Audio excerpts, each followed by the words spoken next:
आणि आता पाहूयात कृषीविषयक काही महत्त्वाच्या बातम्या.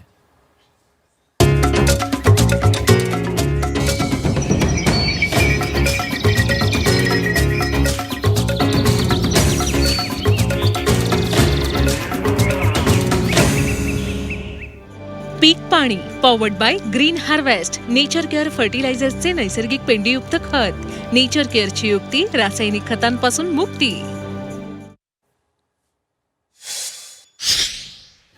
बहुतांश जून महिना कोरडा गेल्याच्या नंतर जुलैमध्ये पावसाने जोरदार बरसायला सुरुवात केली आहे. कोकण पश्चिम महाराष्ट्रात सध्या जोरदार पाऊस आहे.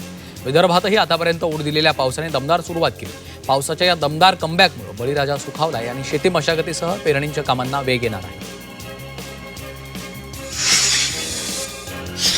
अहिल्यानगर जिल्ह्यात समाधानकारक पाऊस नसल्यानं शेतीतील पेरण्या अजूनही खोळंबल्यात. बी बियाण्यांच्या दुकानामध्ये मोठी गर्दी होती. मात्र पावसाअभावी अजूनही 80% पेरण्या बाकी आहेत. त्यामुळे शेतकऱ्यांसह कृषी सेवा केंद्र चालक देखील कमालीचे चिंताग्रस्त आहेत. हिंगोलीत मागील आठवड्यापासून दमदार पाऊस होत असल्याने रखडलेल्या खरीप हंगामाच्या पेरण्यांना आता वेग आलाय. हिंगोलीत आतापर्यंत एकूण 39,579 हेक्टर क्षेत्रावर पेरणी पूर्ण झाली. जिल्ह्यात आतापर्यंत 117 मिलीमीटर पावसाची नोंद झाल्यानं खरीपाच्या पेरणीला वेग आलेला आहे. वाशिममध्ये पावसाअभावी रखडलेल्या खरीप पेरण्यांना गेल्या आठवड्यातील समाधानकारक पावसानंतर वेग आलाय. आतापर्यंत जिल्ह्यात सुमारे 60% क्षेत्रावर पेरण्या पूर्ण झाल्या असून उर्वरित भागात काम अंतिम टप्प्यात आहे. यंदाही सोयाबीनचा पेरा सर्वाधिक आहे, तर चांगल्या बाजारभावाच्या अपेक्षेने हळद लागवडीकडे शेतकऱ्यांचा कल वाढला आहे.